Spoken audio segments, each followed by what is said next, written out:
कहते हैं पहाड़ों में कुछ जगह इंसानों के लिए नहीं बनी होती, जहाँ जिंदगी नहीं सिर्फ सन्नाटा रहता है। और पांचवा घाट ऐसी ही एक जगह थी, जहाँ से पिछले 20 सालों में कोई लौट कर नहीं आया।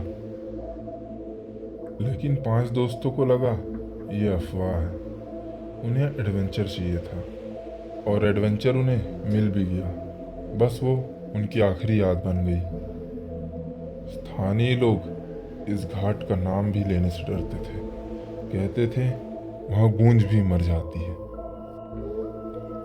उन्हें नहीं पता था कि उनके कदम जिस जमीन पर पड़े हैं, वहाँ जाने वाले लोग इस दुनिया में मौजूद ही नहीं है। पहला इशारा उन्हें तभी मिल गया था जब आग का धुआं आसमान तक पहुंच ही नहीं पाया। अचानक दुनिया चुप हो गई। हवा रुक गई, पेड़ रुक गए, और पांचों को सिर्फ अपनी हार्ट बीट सुनाई दे रही थी, जैसे किसी ने आवाज का वॉल्यूम 0 कर दिया। और तभी कैमरे ने बताया वहाँ 5 नहीं 6 चेहरे थे, लेकिन असल में हवा में सिर्फ खामोशी थी। जो भी था वो दिखना नहीं चाहता था, सिर्फ महसूस करवाना चाहता था कि वो उनके बीच मौजूद है। रात के 1:55 पर आरव वॉशरूम के बहाने तंबू से बाहर गया, पर जो आवाज आई उसमें इंसानी चीख कम और टूटी हुई सांस ज्यादा थी। ऐसा लगा जैसे चीख गले से बाहर निकलने ही नहीं दी गई। जब बाकी सब बाहर आए, आरव नहीं था। सिर्फ जमीन पर उसकी परछाई पड़ी थी, बिना शरीर के। और वो परछाई धीरे धीरे मिट्टी में समा गई, मानो किसी ने उसे नीचे खींच लिया हो।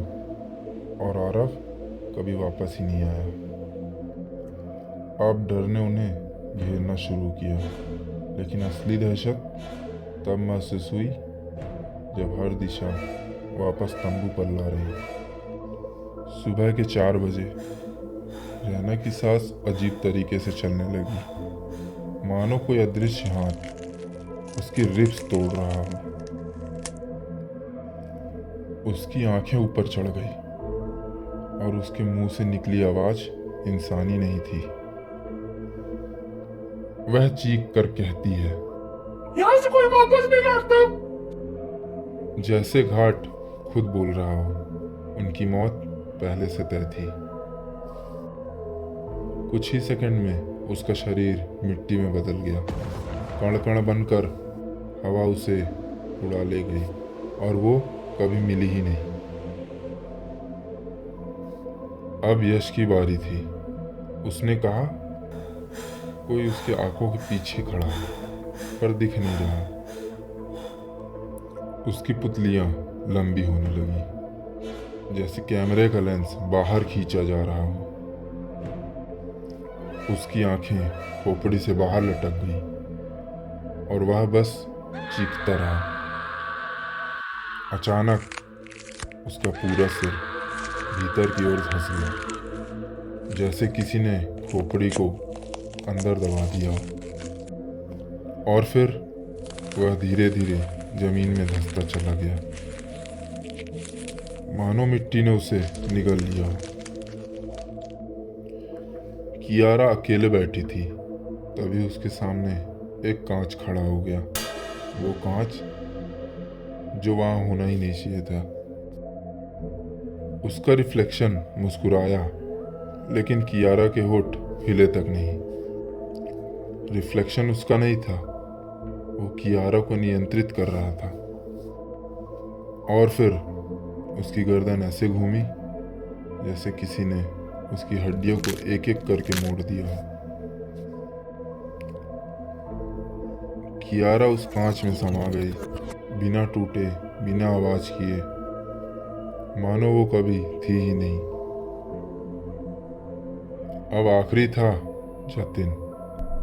वो भागा, तब तक भागा जब तक वह समझ नहीं गया कि वह एक समय चक्र में फंस चुका है। उसकी घड़ी बार बार 1 बजे पर लौट आती थी और तभी उसकी परछाई उससे अलग होकर खड़ी हो गई। परछाई ने हाथ फैलाया और जतिन की सांसें रुक गई। वो हवा में उठा और स्याही की तरह उस परछाई में समा गया। अगली सुबह फॉरेस्ट रेंजर्स पहुंचे, पर वहां कुछ भी नहीं मिला। सिर्फ 5 तंबू, एक बुझा हुआ अलाव और 5 मोबाइल फोन्स।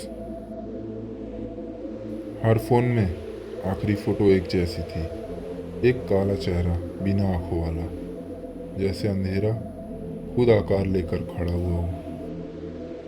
और मोबाइल स्क्रीन पर आखिरी संदेश यही कह रहा था, तुम पहले नहीं हो और तुम आखिरी भी नहीं होगे।